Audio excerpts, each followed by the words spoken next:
folks. Welcome to another episode of Film Study. This is Ken McCusick. We're here to continue our expectation series today. This will be the second of these shows.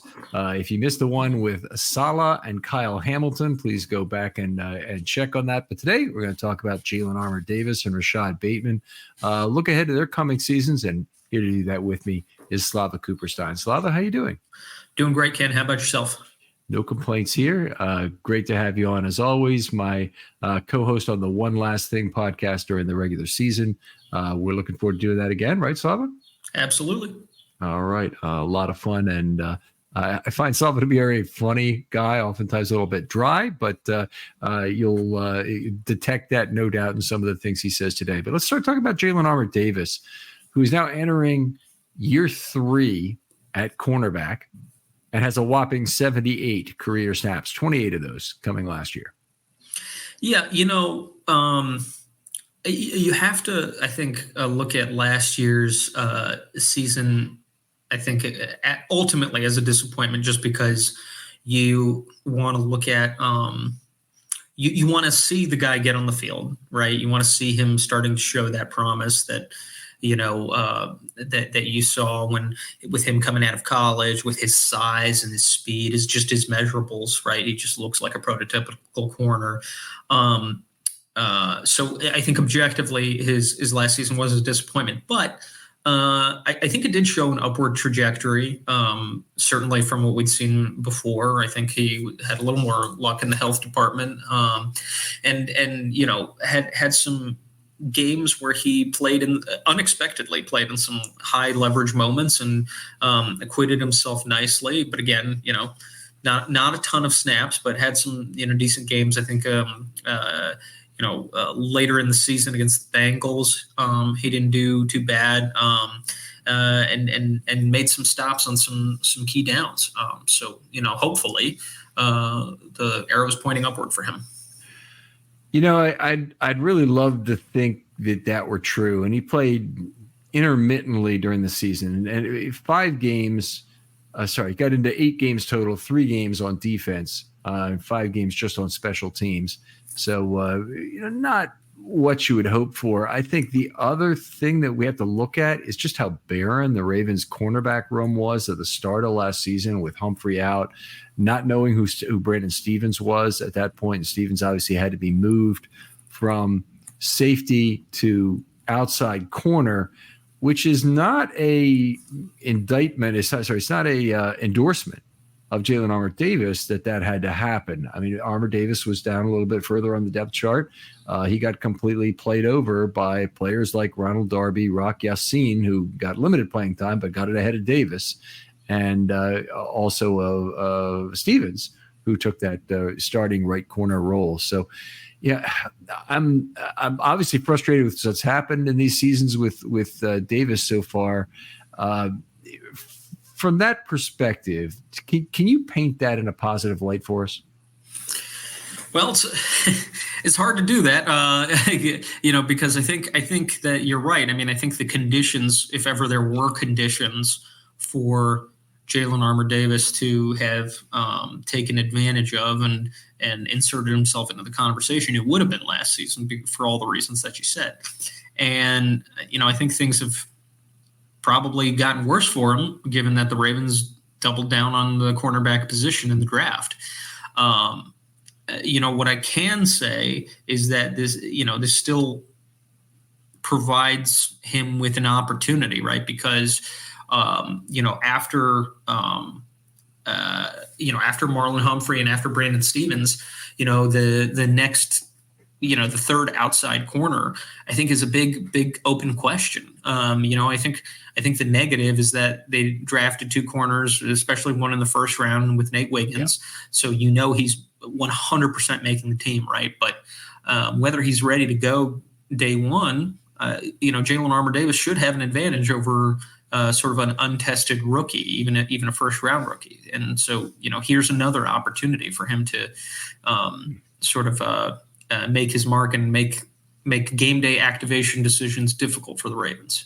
I think I would take the other side of that coin in this particular case, particularly with Wiggins. Wiggins is a guy who has played way more football in total at the college level and above. And I've got to look at how many games Wiggins had at Clemson, but it's not an insignificant number.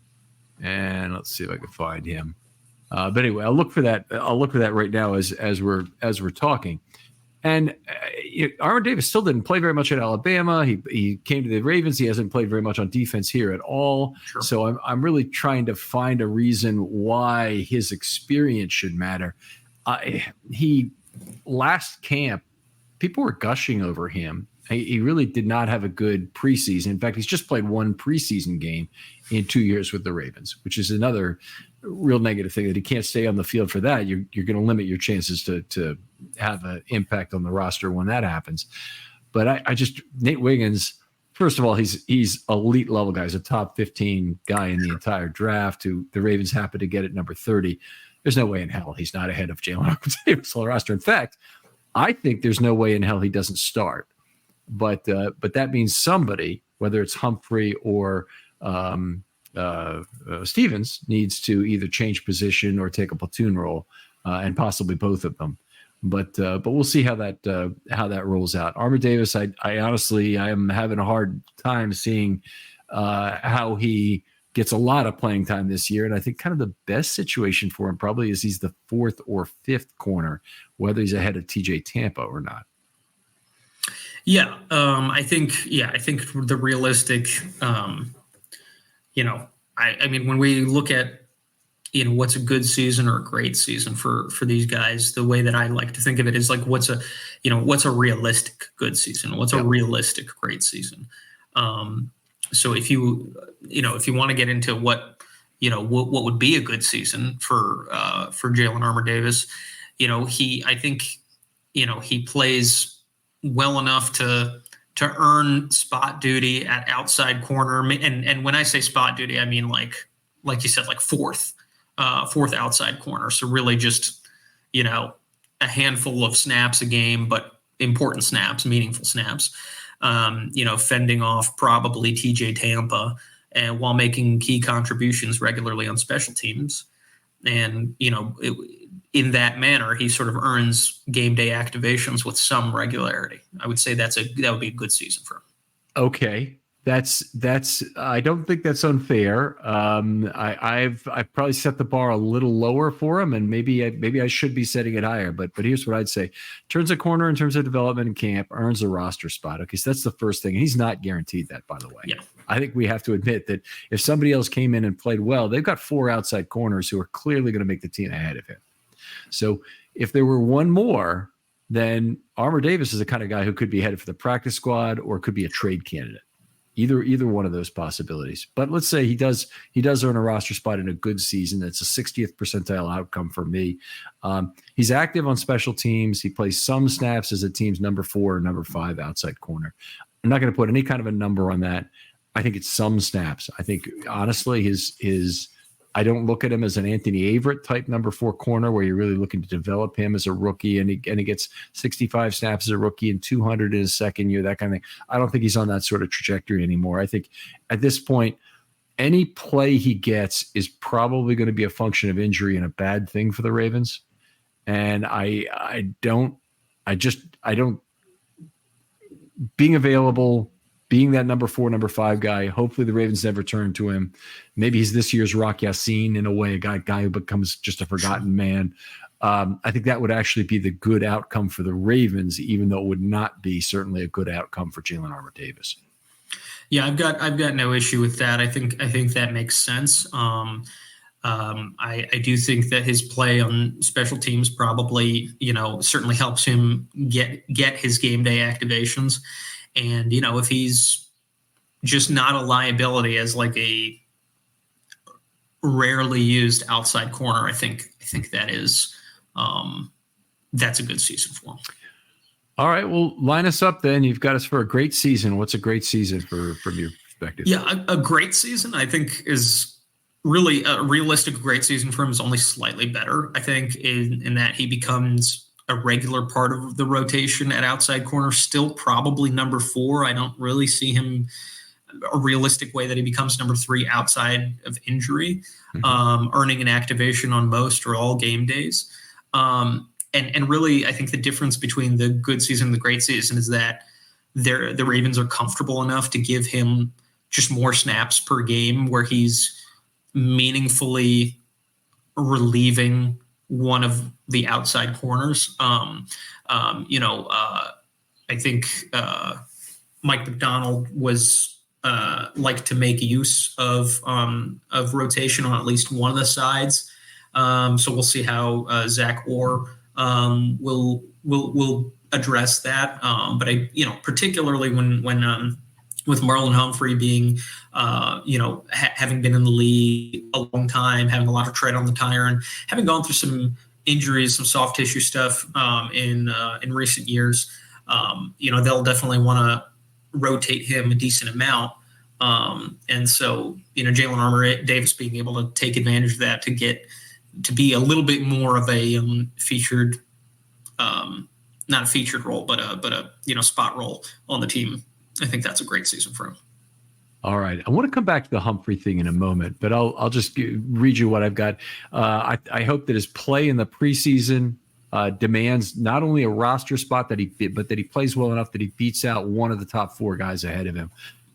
I guess it could theoretically be any of them. I think it's unlikely to be Stevens in particular, because I think they're going to put a lot of weight on Stevens' play last year. Humphrey is a special case. I want to come back to him later. Wiggins is a rookie, so it's always possible Wiggins either gets soft tissue injuries or is otherwise set back in some way that makes it difficult for him. But I don't think I think the chance of him actually outplaying any of the 4 is fairly minimal. Tampa's the best shot. But even he's my number 6 corner in the whole draft. I really like TJ Tampa. I think, he's got corroborative, fine coverage statistics the same way Wiggins does. So I don't see that. I mean, obviously the JAD pick was a true flyer in terms of trying to get a talented physical specimen and hope it worked out with almost no college experience.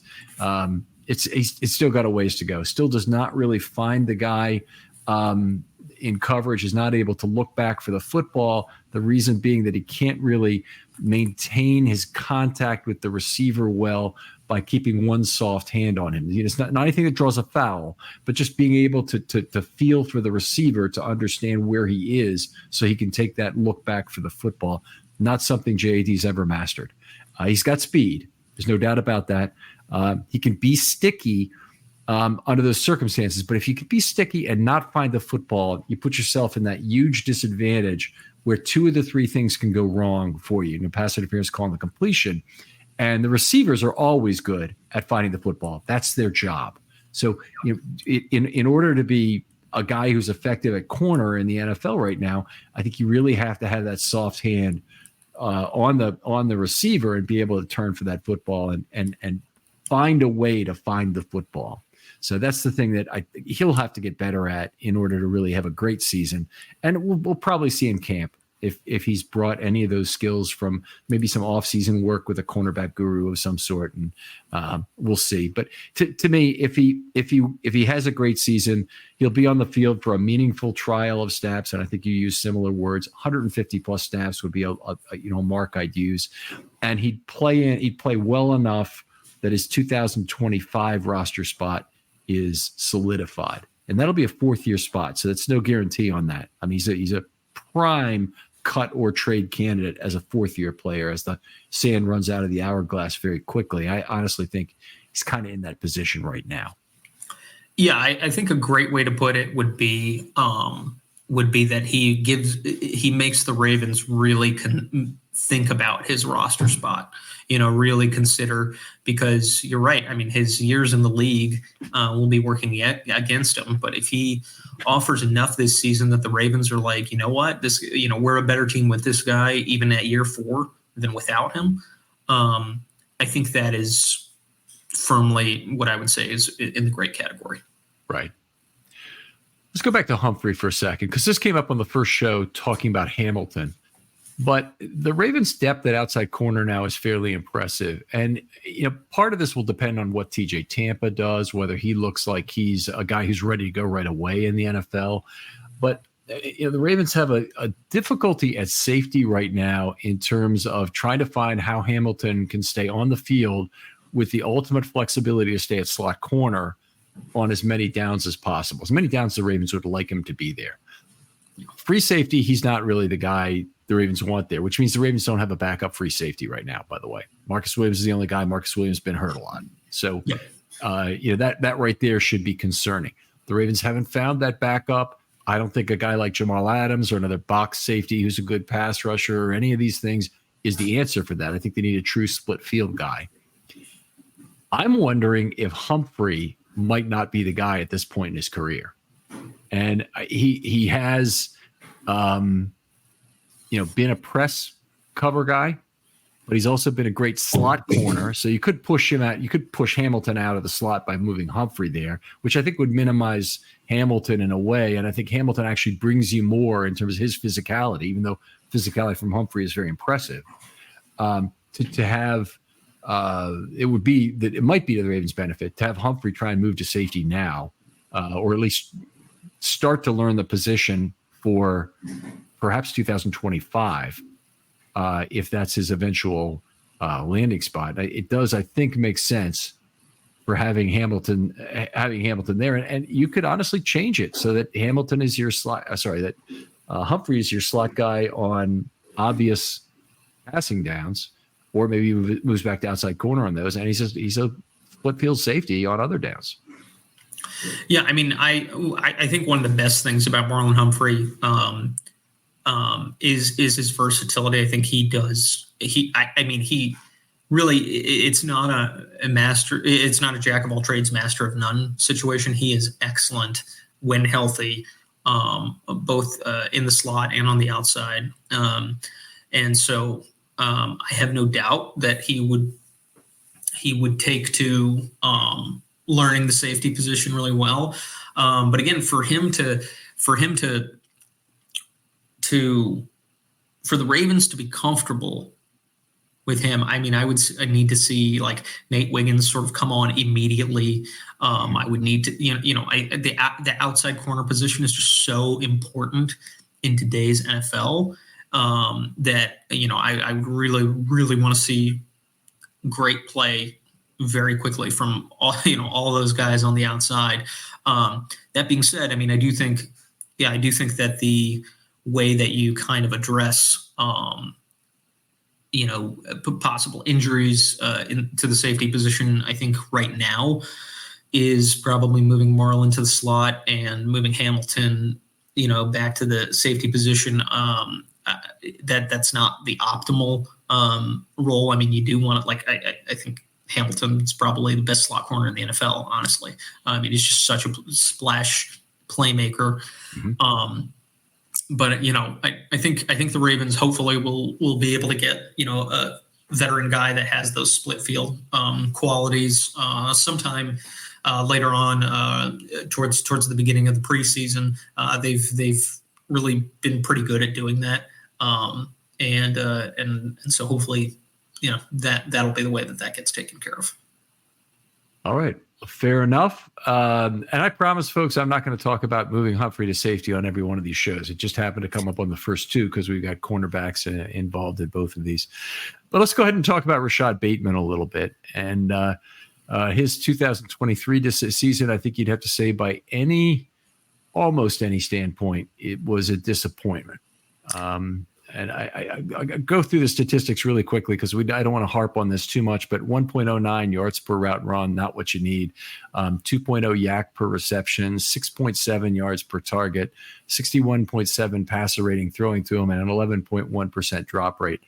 Those are all pretty awful statistics. And I know there are mixed separation numbers on Bateman. Some say he was great. Others say he was not so great. In terms of separation, it's a matter of when you measure that thing. Okay. Do you measure it at the throw? Do you measure it at the top of the stem? Do you measure it at the catch point? You got multiple different points at which you could do that. They're all using the same data, but they don't agree on whether or not Rashod Bateman was an outstanding separation player or not in 23. Yeah. So the reason that I chose this combination of players is that I'm probably the biggest Rashod Bateman truther that there is. I think we had a discussion last season where where I pose the question to you, which combination of like the top two receivers, in the season, like who the two leading receivers, what would bode best for the Ravens? And I said, Rashod Bateman being the leading receiver would be the best for the Ravens, because I think it just means that so many other things are clicking. I mean, barring obviously like injury, just forcing the opportunity, because Rashod Bateman is the best route runner. He's the most well-rounded wide receiver that the Ravens have, and he needs to be a featured option, featured role player on the team. Last season, I think there were a lot of things that kind of conspired against him. First of all, the signing of OBJ, taking really valuable snaps away from Rashod Bateman. Bateman's injury from the year before sort of extending into the offseason, so he and Lamar didn't get the reps that they needed to have. And, I think the other part I would put on Lamar.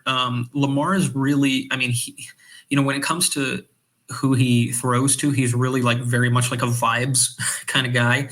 And I would really, really, really like to see Lamar do something akin to what Patrick Mahomes did last year, what I remember Peyton Manning having a season where many of his receivers were injured, and he was just making guys off the street just look much better than they were, just by virtue of the fact that, like, we're going to go through the ultimate trust exercise of the season. It's really important to understand that, like, that you need to develop during the season that trust and that connection, right? The receivers for the Chiefs let Patrick Mahomes down time and again during the season, but he understood that they would be the guys that he would need to go to at the end of the season when it counted. He would need those guys to make plays. Travis Kelce can't make every play. Travis Kelce is going to be injured sometime. You're going to need your guys to make plays, so let's force these reps together. And sometimes that's going to cost you games. Sometimes that's going to cost you points. But at the end of the day, it's not about week 1 or week 5. It's about what are we going to do in the postseason. And so I think that's what needs to happen. You took about my next 3 bullet points there with that, including the OBJ really hurt Bateman, but you can see a difference in the trust level for OBJ and for Bateman. OBJ got a lot of balls thrown up in 50-50 land. And OBJ was pretty good at coming down with those footballs or drawing penalties. Lamar did not afford the same trust to Rashod Bateman, and he overthrew a lot of deep balls for him. That's a sign of a lack of trust, because you should be in a position where you trust your receiver to go up and get the football. And it wasn't happening with him. I think, it's the 5th season option was probably one of the most interesting things in the entire offseason, and the way that fell apart. Normally, this would be the point at which, to remind people that Bateman would have been eligible to be considered for a 5th-year option after his 3rd year in the league, and he wasn't, because he reported late for camp last year. And there was discussion about it at the time. I didn't remember it at all. I don't remember it being discussed since. I don't remember anybody bringing it up and saying, well, he's not really going to get a 5th-year option this year because of it. But reporters have been continuing to ask about it. And I thought very interestingly, Eric DeCosta said, look, the deadline for 5th-year options isn't for a month. I think we'll talk about it then, kind of thing. Yeah. And, this is a Faxgate level mess up from Bateman's camp. And I don't know whether it's him who should have known or his agent who should have known, but his agent did get fired for it. Yeah, and that certainly inured to the Ravens' benefit, because I think that it just would have forced the Ravens' hand. They wouldn't have given him the 5th-year option. He might have thought that he deserved it. Certainly not for his production, but maybe for his ability, and sought an opportunity elsewhere. Still, the Ravens did. If you want to talk about JAD having a bad offseason, Bateman had a great offseason. He got he signed a multi-year extension with the Ravens, which I think was appeased both sides. I think the Ravens are paying for the upside because they've seen what Rashod Bateman can do when given the opportunity. And Rashod Bateman seems to know that he hasn't produced how he should have. You're a lawyer, and I know you do some criminal prosecution as part of your job, but you still understand from law school the nature of divisible benefit and what went on there. The problem is that the Ravens are starting or Bateman is starting from a floor of, I didn't report, so I'm not entitled to a fifth-year option. And I expected the number to be significantly higher. It was remarkable. The total contract value here is remarkably low to me. I can't imagine Bateman is particularly happy with it. But I would follow on with you that I think he had a good offseason. All the word from OTAs is that he looks great, ready for a breakout season, et cetera, et cetera. I don't know what he did during this offseason in terms of spending time with a receiving guru or whatever it might have been. But I'm hopeful that this is the kick in the pants that he needs to get his career kickstarted here. Yeah, and I think part of it is that the extension isn't particularly long. He's with the Ravens through the 26th season, so he's hitting the market again while he's still fairly young. So he has an opportunity to put some more put some more reps and tape together so that his big contract can be the next one. But yeah, it's been a great season off season for Bateman. You lose OBJ, which to my mind is addition by subtraction. Sign your multi-year extension. He seems healthier. There hasn't been any kind of issues there. Nate Wiggins has been saying that he's the hardest to cover in OTAs, which is not surprising. He is the best route runner in the league, but it's still, I think, pretty good praise when you have such a sudden athlete as Zay Flowers on your team. So things are really pointing upwards for Bateman.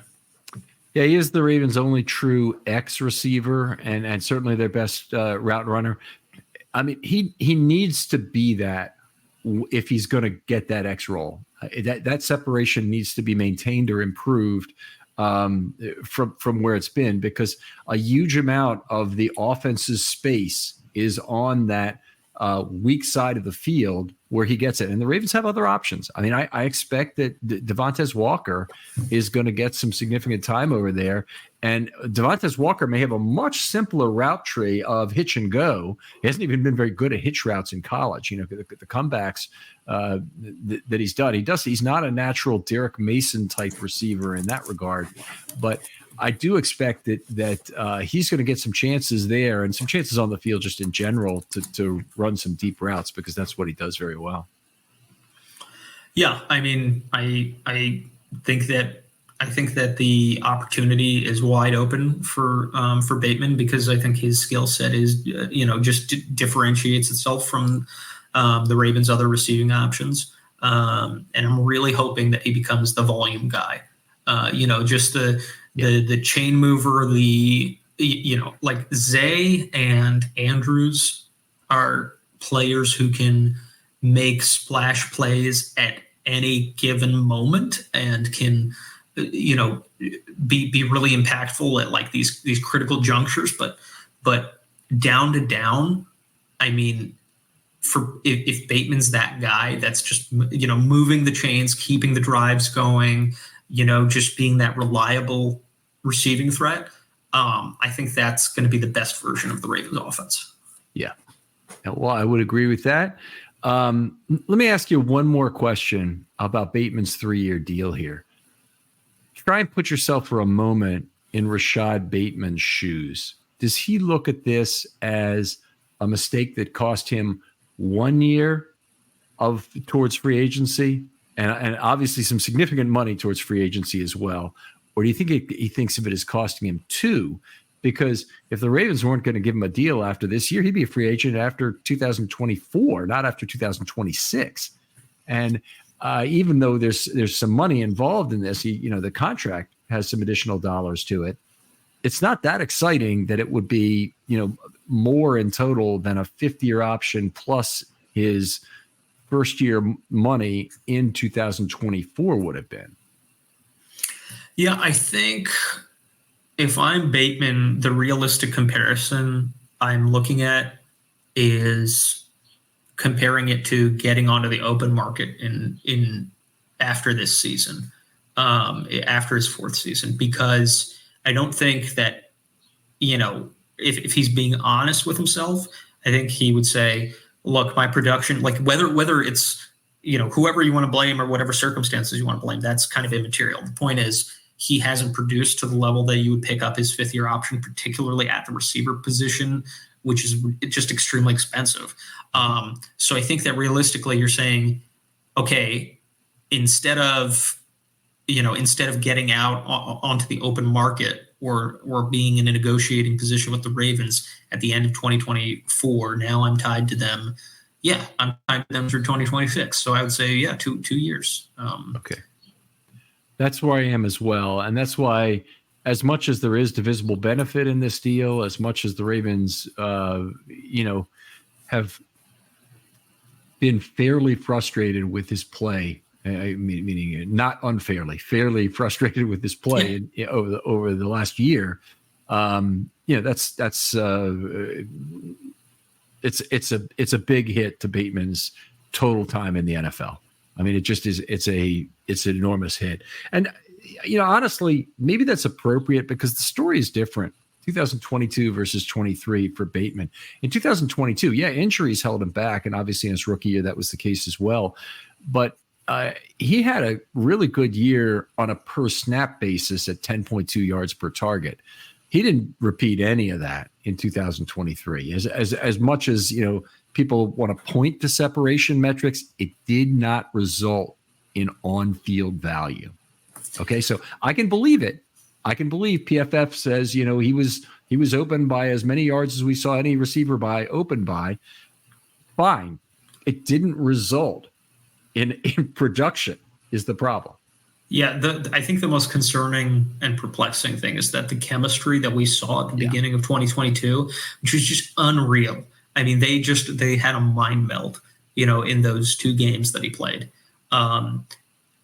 It just completely disappeared, and I don't know why, but those 2 guys need to figure it out. And whether it's I'm going to throw the ball at you 10 times a game, and we're gonna figure this thing out and just be professionals about it, it needs to happen. Give me a percentage among the three people that I think you can consider be most involved. Give me a percentage of the blame you put on Bateman, a percentage on Jackson, and a percentage on Monken. I'm going to write mine down. Give you a chance to this. Ooh, that's interesting. I do love blaming people. That is a prosecuting attorney's kind of viewpoint. Man. Oh, man. Okay. All right. I'm thinking here. All right. I'll if you're writing it down, I'll just announce mine first. If you want. Yeah, go ahead. Okay. So I'm going to say it's 50% on Bateman because he's got to take the largest share of the blame because in the end, it's his problem. If he doesn't solve it, nobody else will solve it for him necessarily. I'm going to put 30% of the blame on Jackson. I think Jackson has been notorious for not looking at certain receivers. Miles Boykin had a lot of the same problems. And I'm going to put 20% of the blame on Monken because I think you can still scheme the plays to make Bateman the primary more often than he did. And maybe, one of the things Monken has said on the podium is, yes, some of it's scheme, but another part of it is gaining the trust of your teammate and getting them to throw you the ball like they will in basketball, getting the manager's trust to be a key pinch hitter at a key point in time and whatnot. So that'd be my numbers: 50, 30, 20, Bateman, Jackson, Monken. I definitely have a different take on it. I put 60 on Lamar. I just don't like, I think he needs to grow up as far as, this idea of like the guys that he's buddies with and just forcing the ball to them. It's not just, I don't look at Bateman. It's, I force bad passes to Andrews. And, you've definitely mentioned in a number of episodes about how many, what the passer rating towards Andrews is and how many interceptions he, in some seasons that he's thrown while targeting Andrews. So like forcing balls towards him. Actually, I'm gonna downgrade that to 55 and reallocate 5%. Is Lamar just in order to take that next step as a quarterback, he needs to understand that he needs to be able to go to any guy in any situation. He almost like does the job of the defender when he, when he just is like, you know what, I'm not even going to bother to look at Bateman. Like at that point, you're cheating towards Zay, you're cheating towards Andrews, you're making things harder for everybody by not involving your guys, and even just getting a couple early passes to your guys. I think that's what needs to happen. Bateman, I put at 20. Yeah. Bateman, I put at 20%. It is Bateman's problem for sure. Lamar's not getting fired, right? But they have a massive investment in Lamar. But in terms of, I look at Bateman, I look at the film, and I think, as far as I can tell, he's getting open with regularity. He's not quitting on routes. He had some plays last season where he really bailed out bad passes by Lamar. And, Lamar's overthrowing Bateman time and again. And it's like, okay, dude, like, are you just going to keep overthrowing him, or are you going to try to get into some contested catch situations? Because if you're just going to overthrow him every single time, I really don't know what Bateman's supposed to do about that. So that's kind of how I look at that. And then Monken, I put at 25%. I think Monken misused both Bateman and Zay at certain junctures in the season. When you and I would go over the games last season, we were really frustrated by the average depth of target for Zay Flowers, right? Like Zay Flowers was,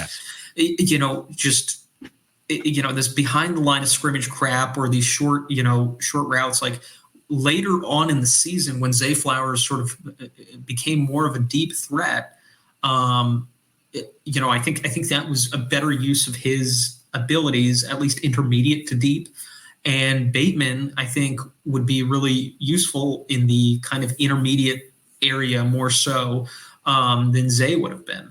And so, I think when you're misusing one piece, you start to misuse some other pieces. And I don't think the scheme was always accentuating those guys' abilities. I think Monken was in love with this idea of like, Zay can, take it to the house from anywhere. And yes, he does have that ability to an extent, but let's play to these guys' strengths and then develop the other areas of the game as we go along. And so I think Monken outthought himself a little bit with how he schemed Bateman and Zay. So I put about a quarter of the blame on him. Okay. Fair enough. And different. It was a well-argued, attribution of those to those three men. And I don't know that there's anybody else that I can put this on. I know there's a lot of people who would put it on Harbaugh. They don't really understand the mechanics of how an NFL game is called, I don't think. It's certainly possible that John Harbaugh could say something on the headset to say, hey, whatever you have to do in this second half, you get Bateman involved. Everybody is cheating off him. You've got to fix this, Todd. He could say something like that, but he doesn't have the direct input to call the play to the huddle and make that change directly. In the end, Monken has to do that. So certainly could get some blame on that, but I would not honestly put it on Harbaugh. And I wouldn't put it on EDC for signing OBJ either, because that's a good point. I look at the OBJ signing.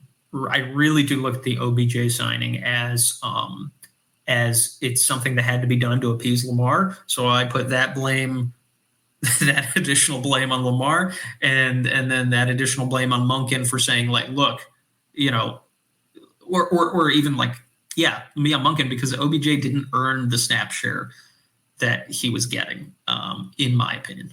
I will say that OBJ was very effective on a per snap basis, but there were lots of reasons why he didn't earn his money last year. Largely, it's hard for him to stay on the field at his age, and but on a per snap basis, I don't have any problem at all with OBJ's production on a per target basis anyway, at the very minimum. And he definitely exceeded my expectations. I'm not trying to be an OBJ hater. I just, I think there were better options, and I think that the team suffered from that. Yeah. Well, That's fair enough. Let's move on to Bateman and what constitutes a good and a great season for him this year. And obviously there are some thoughts that are through the roof. If you got to Ravens Twitter, I'm sure you can have him for up to 13 or 1,400 yards. But tell me what a good season is from your perspective. Yeah, I think a good season is that he rediscovers the rapport that he had with Lamar that we saw in early 2022. I think it's very realistic because they had it, and we've not heard anything that would suggest that there's like some rift between the two guys. They just need the reps. Stays healthy. That's implicit with everybody, but it's a special thing to highlight with Bateman, and starts between 13 and 14 games. Becomes a reliable top 3 go-to receiving option for Lamar alongside Andrews and Zay, just like very firmly in that top 3 mix. Some games he might be the featured receiver, other games he might be number 3. And as far as statistics, 800 plus yards, 6 plus TDs. 800 plus yards and 6 TDs. Okay. So I have exactly the same number of games played, 14. I want to see his speed and route running show up. I want to see him develop chemistry with Lamar, and I'll set the bar for a good season at 8.5 yards per target on 80 plus targets. So if it's the minimum in both categories, that's 680 yards. You put me down for that right now. That I think is the 60th percentile of his play is 8.5 and 80 plus targets. How about a great season for you? Great season for me. Just bump up the starts, 14 to 15 games. Competes with Andrews for the lead receiving option for Lamar, gets the majority of the volume, really becomes that guy that's getting the majority of the targets. Really locks into a mind meld with Lamar that we've seen that can be really special with some receivers. And statistically, at around the 1,000 yard mark. I mean, if we're talking 900 something or whatever, that's fine too. And then closer to 10 touchdowns. I think the way that this offense operates and is constructed, it's really hard to get, for any one person to stack up a ton of touchdowns necessarily, except for maybe Andrews because he's such a red zone threat. But closer to 10 touchdowns. Yeah, I that's a really good point. Is both yardage and touchdowns very hard to do. Per snap productivity is another matter, and I think that's something the Ravens, we kind of have a frame. You're never going to be as good in terms of top per snap productivity with the Ravens just because the way they run their offense, and they have for years certainly now. But what I want to see is more notional. I want to see the combination of speed and wiggle go to another level, which really means the wiggle needs to go to another level and the speed needs to be able to be right there. A clean, injury-free season. If it's a great season, it's not unrealistic that he plays 17 games. There probably is a 20% chance or more that at least that he would play 17 games. And so I think that's a realistic requirement for it. What I want to see out of speed and wiggle is that I expect this year he's going to have more opportunity than ever to sit out there on an island. There will be more expectation that they throw at him, and there'll be much more attention both on Zay, on Andrews maybe a little bit more, but Andrews always had a lot of attention, so I'm not even worried about that. But on Zay and Derrick Henry. And so when you have to load the box up for Derrick Henry and you have, Rashod Bateman on the field, lining up at the X in island coverage, he has got to take advantage of that freaking situation and turn that into a big deal. I wouldn't say his yards per target needs to be a lot higher. I think his volume will be higher if he really makes that work. But it's like something approaching 9 yards per target. If it was over 9, fantastic. I don't think he's going to be the first Ravens receiver in a long time to be at 10 yards per target, but I don't know. If he were to be in the 9 yard per target range, that puts him back in the Torrey Smith range, despite being really a possession receiver at the heart of it. And I think part of increasing his yards per target is increasing his yards after the catch ability. Now, that should be possible for him if he's part of the the active first read part of that offense. So slants are a big way you get a ton of yards after the catch, or you can, because you can often take I won't say often, you can take a slant to the house. Being a first look on the deep balls is something you really want him to be. So have a boot play schemed up where he's the deep receiver. Fantastic. Doesn't always have to be Zay. Doesn't even always have to be Tez Walker. It has to be somebody who can make that work and maybe be a little bit confusing at it. I think the characteristics are all there for him to do this. Derrick Henry, we hope he'll have a healthy season. If he does, I think he's going to have a good season. And if that's the case, I think Bateman is one of the players who can really take advantage of that. Yeah, I think, when you have Zay Flowers, Mark Andrews, and Derrick Henry on the field, those are all players that have like a certain like gravitational pull to them. I don't think that it's really possible, unless he were just having an unreal season, that Bateman develops that gravitational pull on this team just because of who those other guys are. But if he's able to regularly take advantage of that gravitational pull that the other guys have, he's going to have a phenomenal season. It's just, it's very hard to. It's not even saying anything bad about Bateman that he wouldn't have that gravitational pull, because he's, Zay Flowers is such a sudden athlete. Mark Andrews, has that mind meld with Lamar and is just a huge receiving. That he's just a gigantic man. Derrick Henry, we all know what he can do, and with Lamar being the force multiplier for the run game, it's going to be, if he has a healthy season, he's going to, I think, be pretty tremendous. So if Bateman can just take advantage of that, I think he's going to have a great season. Yeah, and we can both, and I think we both have put a fair amount of the burden on Lamar to give him lots of one-on-one opportunities against those receivers. We haven't even talked about Isaiah Likely in this whole thing, and just the amount of legitimate receiving mojo this Ravens team brings to the table is pretty damn good.